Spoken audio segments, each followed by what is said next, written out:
What is going on, everybody? Welcome into a special edition of the Daily Energy Newsbeat Stand-Up here on this gorgeous Saturday, December 2nd, 2023. As always, I'm your humble correspondent, Michael Tanner, coming to you from an undisclosed location here in Dallas, Texas, joined by the executive producer of the show, the purveyor of the show, and the director and publisher of the world's greatest website, LNG-powered, Stuart Turley. My man, busy week.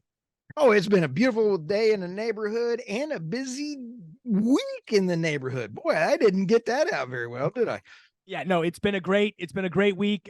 We had a couple solo shows yesterday or early in the week. I'm going to talk about Subway, or as I like to call it, Scrubway sandwiches as it relates to the Federal Trade Commission and ExxonMobil. So you're going to want to go back and listen to that one. Stu had some great solo stuff. We talked all about the UAE switching the petrodollar. Royal Caribbean decides to go LNG, and a bunch of other stuff, guys. I'm going to let the team decide what you hear. But before we listen to that, as always, guys, the news and analysis you were brought to you is brought to you by the world's greatest website, www.energynewsbeat.com, the best place for all of your energy news. Stu and the team do a great job of curating that site to make sure it stays up to speed with everything you need to know to be the tip of the spear when it comes to the energy business. You can follow us Apple Podcasts, Spotify, wherever you get your podcast, at Energy Newsbeat on YouTube. You can check out the description below for all the timestamps and links. You can jump ahead to whichever one you want to see. Dashboard.energynewsbeat.com is our data news combo. Check that out. Give us all the feedback. With that, though, I'm done, Stu. Let's kick it over to the weekly recap. We'll see you Monday, folks. So let's start out with what's COP28. COP28, and there's some terms in this article that I did not even think were a thing, but they are. Why is COP28? What is COP28, and why is it important?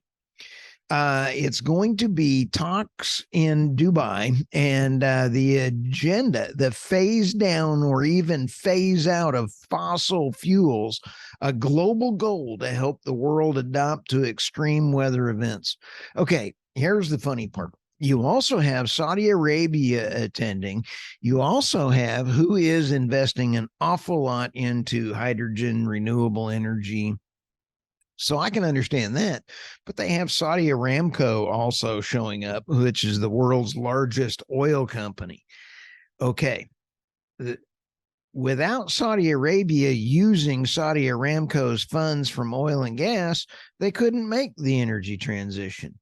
Now you're also seeing a gigantic push around the rest of the world, and it's going to cause some conflicts. Let me go into that here in just a second. As it is in Dubai, how many people will attend COP28? I found that 70,000 of your closest friends will be there. Michael keeps saying I need to get over there, but no, I think I'll just check my, okay, I'm too busy. And so we've got COP26 was in Glasgow in 2021, and that was 40,000. And then 33,000 were in Egypt. This year is because they're saying that they're not going fast enough in cutting emissions. After COP28, countries will have until 2025 to submit new national plans to fight climate change. Here's where it's going to get dicey. Nobody can afford to keep this problem going. This year's COP, let me quote the article, this year's COP will be crucial for climate finance. Rich countries have now delivered on their promise to mobilize $100 billion a year to help poor countries deal with the worst impacts of climate change. But that's only a tiny bit of the $2.5 trillion that is needed by 2030. There is no way that the world can fund 2030. That is just simply a way to redistribute wealth. Don't kid yourself. And I'm getting shut down by all of the social media and Google as an honor to mention it that way. Richest 1% emit more than the poorest 2/3, says Oxfam. Absolutely hilarious. we got the world's richest percent generated as much carbon emissions as the poorest 2/3 in 2019, according to a new Oxfam report that examines the uber wealthy's lavish lifestyles and investments in heavy polluting industries. I'll read this next paragraph. The report paints a grave portrait as climate experts and activists scrambled to curtail global warming. This month marked a long-dreaded milestone for the planet, where the scientists recorded an average global temperature that was more than 2 degrees Celsius above pre-industrial levels. Again, I feel that probably not true in terms of this increase.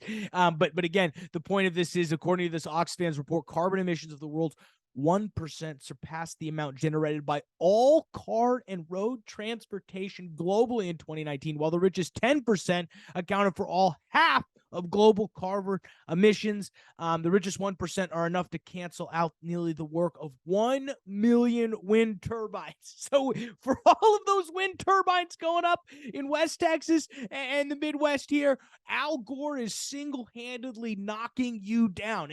You got to love it. The inconvenient truth is that Al Gore is bad for the environment. That's all I got out of here. This is David Schlotzenberg. He's the director of Sydney Environmental Institute at the University of Sydney. He said, quote, "None of this is surprising, but it's crucial." It's crucial. And he also goes on to say, "This has been a huge issue in climate justice. Countries don't want to pay for what they have done in the past. So it's interesting thing here is, okay, let's not talk about historic responsibility, but current responsibility." The recommendation is hardly new, but one that, quote, "climate activists continue to fight for, taxing the uber rich and using money to invest in renewable energy." I'm all about taxing Al Gore. I think we should have an Al Gore tax, personally. Whatever he uses, let's charge him 20% over market rate. There was a proposal to tax corporate jet travel, probably shot down by our favorite Heinz 57 senator, former senator, I should say, now climate evangelist John Kerry. It's not his plane; it's his family's plane, so he'd probably be out of it. They make fun of Kylie Jenner in this. I do find it funny. Kylie Jenner took a 14-minute flight. Man, I wish I could do that on a private jet. You have to admit, if you could afford to fly private on a 14-minute flight, you do it too. Now you should, maybe be taxed on it, but I'm not going to hold Kylie Jenner because I do the same thing.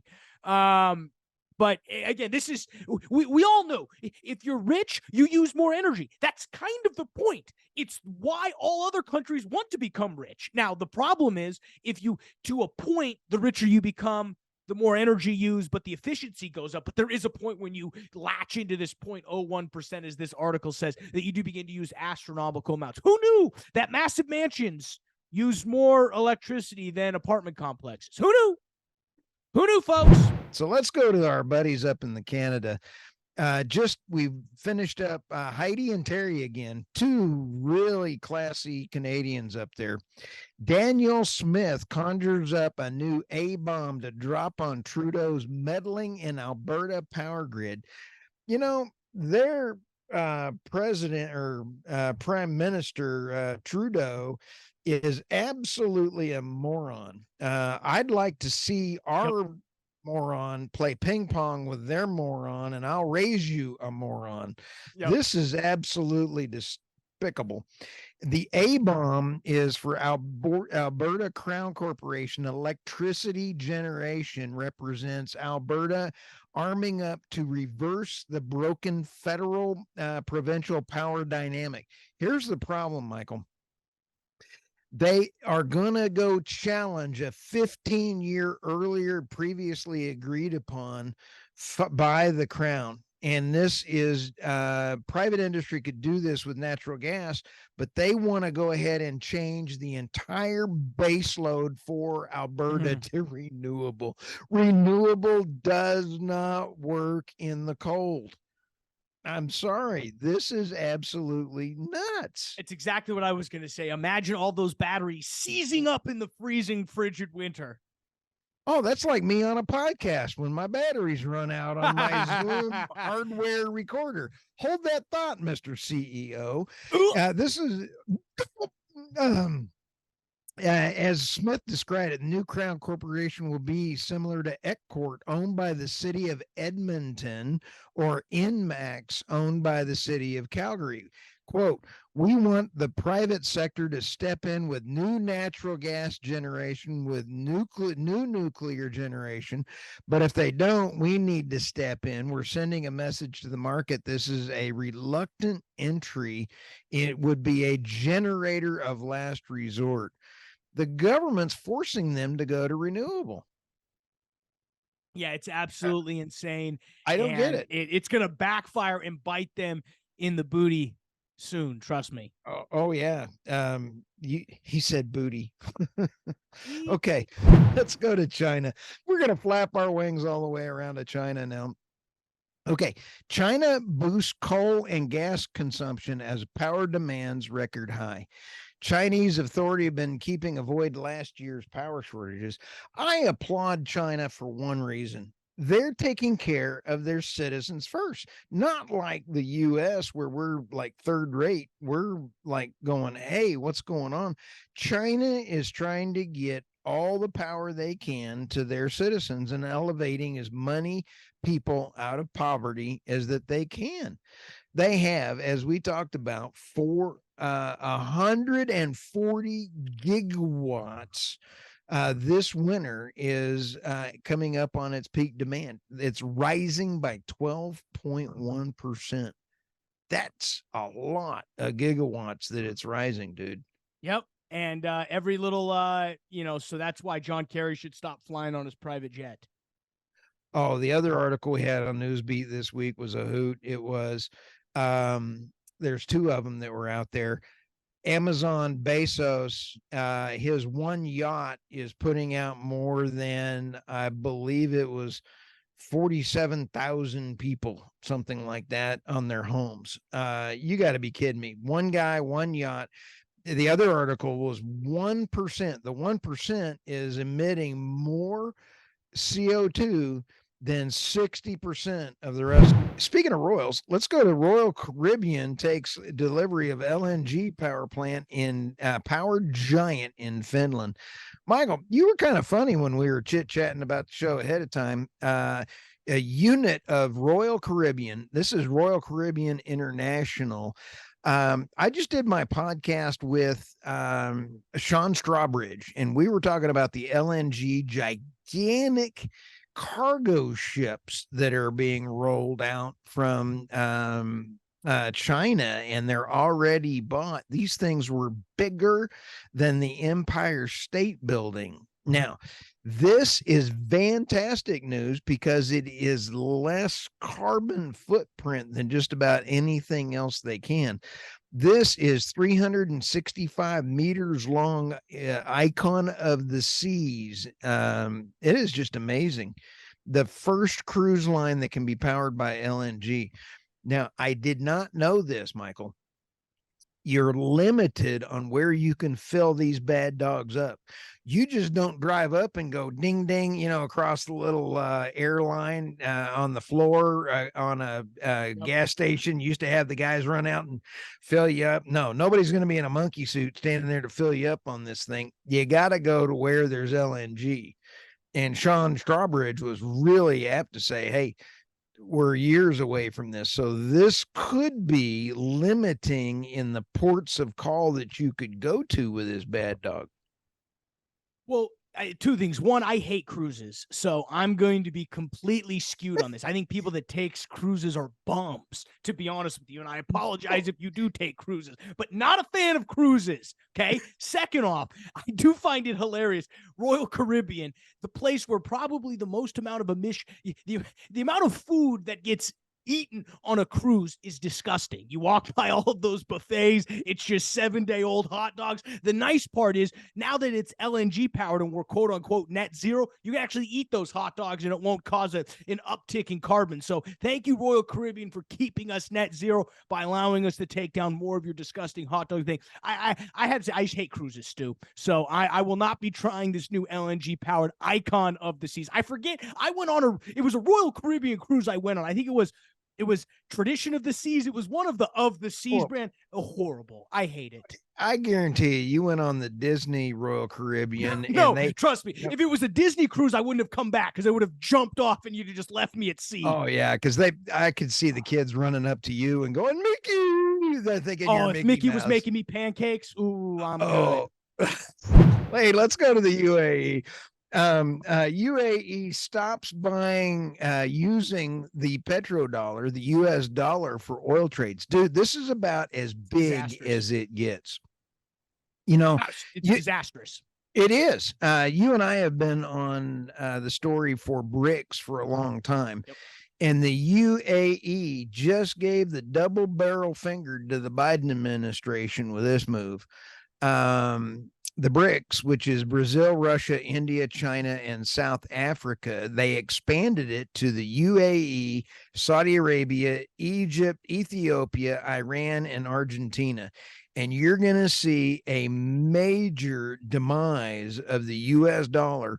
Who's going to buy our debt when the US petrodollar is not being used? You just had, Michael, we covered on the podcast last week, Russia and China also shifting and exchanging $3 billion worth of their gold currency in order to make more trades. Wow. Okay. This gets even uglier. Coming down into here, the new era in global oil trade. This is just absolutely it. This isn't about diversifying trade. It's about making a statement on the global stage. That's exactly what the quote out of the article was. And they are dead on right. The UAE and Saudi Arabia have every right to give the United States the double finger the way we've treated them. It's true. I don't want to be a shill for Saudi Arabia or the UAE, but they're doing what's in the best interest of their country. So you can't knock them. I mean, if I was running UAE or running Saudi, I'd be doing the same thing, Stu. So I can't sit here and blame them. If you're the United States, this isn't good. As you mentioned, this is going to cause a huge strain financially on us long term. This is what we call long, and I'm listening to a book on the 2008 financial crisis. This guy named Thomas Hawning, who was one of the few guys that dissented all the rate increases from 2008 to 2006. It was the few people that said we should raise rates and not keep rates low, because why? The effects that the financial effects have long and variable lags. He said that thousands of times in the speeches of the Fed. And I love that phrase, long and variable lags. Something like this, we don't know the outcome. We're not going to see the effects of them switching to a currency today. All of a sudden tomorrow, we're not going to see it. But in 10, 15, 20 years, what are those long and variable effects? It's another way of thinking of when I talk about second order, third order effects. It's the same thing. And this is that second, third order effect. When in 10 years, when nobody's using the dollar to trade oil, that puts us at a huge strategic disadvantage around the rest of the world. As you mentioned, our debt backed a lot by oil and gas. I'll tell you what, Michael, I think you're right in many ways, but I'm going to disagree with you, I think that makes the show kind of fun, is that you're always smarter and better looking than I am. But I'm going to disagree with, that we get that feedback all the time. I'm the homely guy with a big hump, for our podcast listeners. So when you sit back and take a look, this is really a problem, and it's not going to be 10 years, Michael, that we feel this. You alluded to it. It's going to be a year. We have lost the stage for diplomacy in the world, and diplomacy is evolved around energy. We'll call it an even 5 years then. I don't think it's going to be a year. It may not be 10. Long and variable effects. I'm going to go short variable effects. I'll see your long and variable and raise you a short and variable.